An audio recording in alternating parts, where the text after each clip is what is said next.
જ્યારે જંગલમાં બે મુફતખોર લૂંટારૂ આવ્યા ત્યારે કોઈએ વિચાર્યું પણ નહોતું કે એક નાની દુકાન માટે આખું જંગલ યુદ્ધમાં ફેરવાઈ જશે.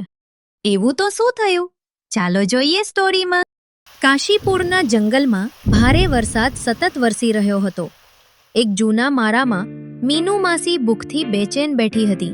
ઘરમાં કંઈ નથી અને બહાર જવું હવે શક્ય નથી. હે ભગવાન, હું શું કરું? કાશ મને આ ઠંડા વરસાદમાં ગરમા ગરમ પાવભાજી ખાવા મળે તો મજા આવી જાય. તેના મનમાં એક જ વિચાર ફરતો હતો, જીવવું છે તો કંઈક કરવું પડશે. અરે હા, હું ભૂલી જ ગઈ હતી. આટલું કહીને મીનુ માસી ફોન લગાવે છે. હેલો મીનુ માસી, ગોલુ અને ગોરીના પાવભાજી સેન્ટરમાં આપનું સ્વાગત છે. મને કહો, હું તમને કેવી રીતે મદદ કરી શકું? ગોલુ, હું 2 પ્લેટ ગરમ પાવભાજી અને 2 એક્સ્ટ્રા જોડી પાવ ઓર્ડર કરવા માંગુ છું. ઓકે મીનુ માસી, નેક્સ્ટ 10 મિનિટમાં તમારો ઓર્ડર તમારા ઘર આંગણે પહોંચાડવામાં આવશે. Thank you for your order. Next 10 મિનિટમાં ગોલુ મીનુ માસીના ઘરની બહાર તેનો ઓર્ડર લઈને પહોંચે છે. આ રહ્યો તમારો ઓર્ડર મીનુ માસી. અરે વેરી ગુડ ગોલુ, તમારી ફૂડ ડિલિવરી ખૂબ જ ઝડપી છે. મીનુ માસી ગોલુના મોબાઈલ પર ઓનલાઈન ઓર્ડર માટે પેમેન્ટ કરે છે. પછી મીનુ માસી અંદર જઈને પાવભાજીની મજા લે છે. ટેસ્ટ એટલો બધો સારો નથી, પણ ઠીક છે, પેટ ભરી દેશે, આટલું પૂરતું છે. થોડા દિવસો પસાર થાય છે. પછી એક બપોરે મીનુ માસી અનાજ લઈને ઘરે પાછી ફરી રહી છે. બુલબુલના ઘરેથી પસાર થતી વખતે તે ભૂરા અને સીમાને બુલબુલના ઘરમાં ઘૂસતા જોવે છે.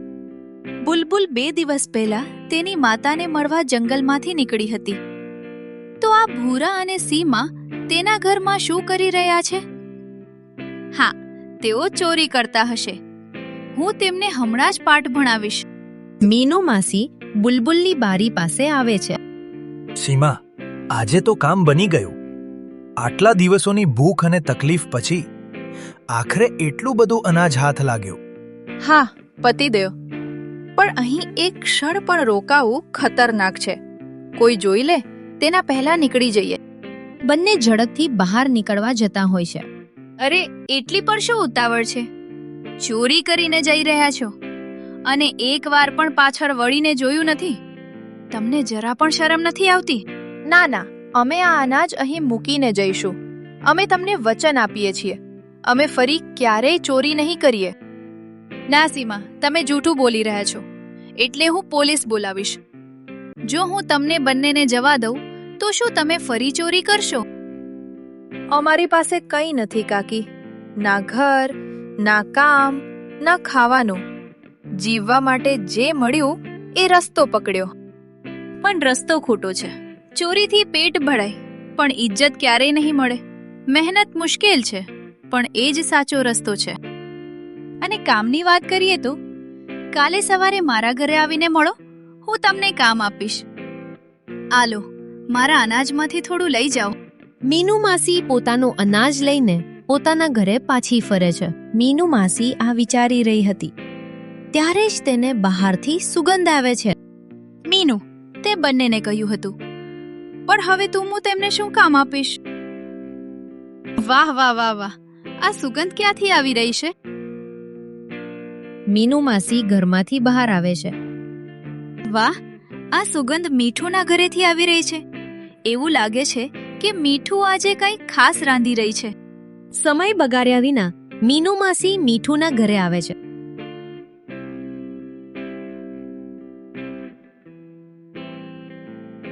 મીઠું, તું શું બનાવી રહી છે? તેની સુગંધ આખા જંગલમાં ફેલાઈ ગઈ છે. મીનુ માસી, આજે હું પાવભાજી બનાવી રહી છું. મને અને બાળકોને ઘણા સમયથી પાવભાજીની ખૂબ ઈચ્છા હતી. પણ ખરેખર મીઠું, તેની સુગંધ દૂર દૂર સુધી ફેલાઈ રહી છે. જો સુગંધ આટલી સારી હોય તો પાવભાજી કેટલી સારી હશે?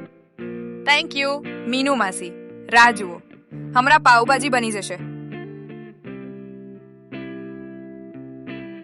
મીઠું બધા માટે પાવભાજીની પ્લેટો બનાવે છે. બધા ખાવાનું શરૂ કરે છે.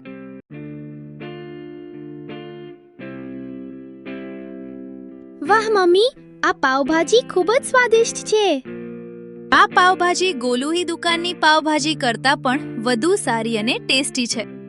ત્યારે મીનુ માસીને આઈડિયા આવે છે. ખરેખર મીઠું, આ પાવભાજી ખૂબ જ સ્વાદિષ્ટ છે. તારે પણ ગોલુ અને ગોરીની જેમ તારી પોતાની પાવભાજીની દુકાન ખોલવી જોઈએ. ના ના મીનુ માસી, વાત કરવામાં આવે ત્યારે જ તે સરળ લાગે છે. વાસ્તવમાં દુકાન શરૂ કરવી ખૂબ જ મુશ્કેલ કામ છે અને હું એકલી તે કેવી રીતે કરીશ? મારા પતિ કામ માટે શહેરમાં ગયા પછી ક્યારે પાછા આવ્યા નથી અને ના તો એક ફૂટી કોડી મોકલાવી છે એને. અને હું સાવ ગરીબ દુકાન કેવી રીતે કરી શકું? મીઠુનો પતિ બલ્લુ કમાવા માટે શહેરમાં ગયો, પરંતુ ક્યારેય પાછો આવ્યો નથી. આ વાતને 2 વર્ષ વીતી ગયા છે અને હવે મીઠુ ચકલીએ પોતાના પતિની પાછું આવવાની આશા પર છોડી દીધી છે. મીઠુ ખૂબ જ ગરીબ છે, એટલે જંગલના બધા પક્ષીઓ તેને મદદ કરે છે. મીઠું, તને એકલા દુકાન શરૂ કરવાનું કોણ કહી રહ્યું છે? હું તને તે સેટ કરવામાં મદદ કરીશ અને હું તને કામમાં મદદ કરવા માટે 2 પક્ષીઓ પણ આપીશ. મીનુ માસી, પણ ગોલુભાઈ અને ગોરી ભાભીનું શું? જો હું તેમની જેમ પાવભાજીની દુકાન ખોલીશ તો તેઓ ગ્રાહકો ગુમાવશે. મીઠું, આટલી ચિંતા ના કર. બધા પોતાનું નસીબ લઈને આવ્યા હોય છે. સારું મીનુ માસી, હું કરીશ પાવભાજીની દુકાન. મીનુ માસી ભૂરા અને સીમાને મીઠુની પાવભાજીની દુકાનમાં કામ કરવા માટે રાખે છે. થોડી જ વારમાં મીઠુનું પાવભાજી સેન્ટર શરૂ થઈ જાય છે. ધીમે ધીમે ગ્રાહકો આવવા લાગે છે. વાહ મીઠુબેન, તમારી પાવભાજી ખૂબ જ ટેસ્ટી છે. હા આંટી, આ પાવભાજી ખૂબ જ સ્વાદિષ્ટ છે. થોડા દિવસો આમ જ પસાર થઈ જાય છે. થોડી જ વારમાં મીઠુની પાવભાજીની દુકાન આખા જંગલમાં પ્રખ્યાત થઈ જાય છે. મીઠુની દુકાનમાંથી પાવભાજી ખાવા માટે પક્ષીઓ દૂર દૂરથી આવે છે. આ કારણે ગોલુ અને ગોરીના ગ્રાહકો મીઠુની દુકાને આવવા લાગ્યા છે. હે ભગવાન, આ શું થઈ ગયું? આ મીઠું ચકલીએ તો આપણો ધંધો ચોપટ કરી દીધો. બહુ ઘમંડ છે ને, તેને મારી હાય લાગશે, હાય તેને. અરે ગોરી, કોઈ કોઈના ગ્રાહકોને આવી રીતે છીનવી શકતું નથી. હવે આપણે થોડી વધુ મહેનત કરવી પડશે. બીજી બાજુ બાજુના જંગલમાં મને ખૂબ ભૂખ લાગી છે. જલ્દી જાઓ અને મને ખાવા માટે કંઈક લાવો. સરદાર, મારી સાથે આવો. આજે હું તમને કંઈક એવું ખવડાવીશ જે તમને પાગલ કરી દેશે. મત્રી સરદારને સુંદરવનના જંગલમાં લઈ જાય છે. તે તેને મીઠું અને ગોરીની પાવભાજીની દુકાને લઈ જાય છે. બોલો સરદાર, તમે કઈ દુકાને જવા માંગો છો? તે મીઠું પક્ષીની દુકાન પર ઘણા ગ્રાહકો છે. એનો અર્થ એ કે ત્યાંની પાવભાજી સ્વાદિષ્ટ હશે. ચાલો ત્યાં જઈએ. બંને મીઠુની દુકાને પહોંચે છે. અરે પક્ષી, જલ્દી અમને પાવની 2 ગરમ પ્લેટ પીરસો. મીઠું બંને માટે પાવભાજીની પ્લેટો મૂકે છે. તેઓ થોડી વારમાં પાવભાજી ખાઈને પેટ ભરી લે છે. થોડી વાર પછી તેઓ પાવભાજી ખાઈને પૈસા આપ્યા વિના જવા લાગે છે. ત્યારે જ સીમા તેમને રોકે છે. અરે અરે, તમે બંને પૈસા આપ્યા વિના ક્યાં જઈ રહ્યા છો? તમારા 200 રૂપિયા થયા. શું કહ્યું? 200 રૂપિયા? કેમ કાગરી, તું અમારી પાસે પૈસા માંગી રહી છો? જો તારી આ દુકાનને યોગ્ય રીતે ચલાવવી હોય તો અમારી પાસે તું પૈસા ના માંગ. અને હા, હવેથી અમે દરરોજ અહીં આવીશું. તારે અમને દરરોજ આ રીતે પાવભાજી આપવાની, અને તે પણ પૈસા આપ્યા વિના. ચાલો સરદાર. આટલું કહીને બંને ચાલ્યા ગયા. થોડા દિવસો સુધી આ ચાલુ રહ્યું. મત્રી અને સરદાર દરરોજ પૈસા આપ્યા વિના પાવભાજી ખાવા આવવા લાગ્યા.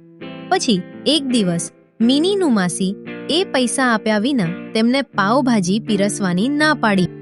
તેઓ બંને ગુસ્સે થયા અને દુકાનમાં તોડફોડ કરવા લાગ્યા. ના, તમે બંને આવું ના કરો. મારી દુકાનનો નાશ ના કરો. બંને દુકાનનો નાશ કરે છે અને ચાલ્યા જાય છે. અરે વાહ, ખૂબ સરસ. આપણે કંઈ કરવું પણ ના પડ્યું અને તેની દુકાન પણ તૂટી ગઈ. બિચારી મીઠું, આપણે તેને મદદ કરવી જોઈતી હતી. બીજા દિવસે મત્રી, મને ફરીથી ભૂખ લાગી છે. મને ખરેખર તે પાવભાજી જોઈએ છે. પણ સરદાર, આપણે તે પક્ષીની દુકાનનો નાશ કર્યો. હવે આપણને પાવભાજી ક્યાં મળશે? અરે શું તું ભૂલી ગયો? સુંદરવનના જંગલમાં બીજી પાવભાજીની દુકાન છે. ચાલો ત્યાં જઈએ. તેઓ ત્યાંથી નીકળીને સીધા ગોલુ અને ગોરીની પાવભાજીની દુકાને જાય છે. અરે ઓ કાગડાના બચ્ચા, અમારા બંને માટે ઝડપથી 2 પ્લેટ પાવભાજી લગાવો. તેઓ ત્યાં પણ પેટ ભરીને પાવભાજી ખાવાનું શરૂ કરે છે. પાવભાજી ખાધા પછી તેઓ પૈસા આપ્યા વિના જવા લાગે છે, પણ ગોલુ તેમને રોકે છે. ગરુડભાઈ, આ પાવભાજી બનાવવા માટે અમે ખૂબ મહેનત કરીએ છીએ અને મોટા ભાગની સામગ્રી બહારથી ખરીદવી પડે છે. જો તમે પૈસા આપ્યા વિના જ રહેતા રહેશો તો અમને નુકસાન થશે. તો તમારે પૈસા તો ચૂકવવા જ પડશે. તમે શું કહ્યું? કેમ કાગડા, શું તને ખબર નથી કે અમે મીઠુની દુકાનનું શું કર્યું? કારણ કે તેને પણ તારી જેમ પૈસા માંગ્યા હતા. હું બધું જાણું છું, પણ આ અમારા માટે અન્યાય છે. તમારે પૈસા ચૂકવવા પડશે. એવું લાગે છે કે તું આ રીતે હાર નહીં માન. સરદાર અને મંત્રીએ ગોલુની પણ દુકાનમાં તોડફોડ શરૂ કરી દીધી. મીઠું, સીમા, ભૂરો અને મીનુ માસી મીઠુની દુકાન પરથી આ બધું જોઈ રહ્યા હતા. સરદાર અને મંત્રીને ગોલુ અને ગોરીની દુકાનમાં તોડફોડ કરતા જોતા જ તેઓ બધા દોડી આવ્યા. અરે ઓ બદમાશ, મુફ્તખોર, અમે તને આ દુકાનનો નાશ નહીં કરવા દઈએ. તમે બધા અમને રોકશો. સરદાર અને મંત્રી બધા પર હુમલો કરે તે પહેલા બધાએ સાથે મળીને તેમના પર હુમલો કર્યો. ટૂંક સમયમાં સરદાર અને મંત્રી ભાગી જશે. મીઠુબેન, અમને માફ કર. જ્યારે તેઓ તારી દુકાન તોડી રહ્યા હતા ત્યારે અમે તમને મદદ કરી ન હતી, પણ આજે તમારા બધાના કારણે અમારી દુકાન બચી ગઈ. અમે વિચાર્યું કે તારી દુકાન તૂટી જશે તો અમારા ગ્રાહકો અમારી દુકાનમાં પાછા આવશે. મિત્રો, આ બધું જવા દો. હવે ચાલો આપણે બધા મળીને એક જ દુકાન બનાવીએ. આપણને જે પણ પૈસા મળશે તેને આપણે સરખા ભાગે વહેંચીશું. થોડી જ વારમાં બધાએ એક મોટી પાવભાજીની દુકાન બનાવી અને બધા ખુશીથી રહેવા લાગ્યા.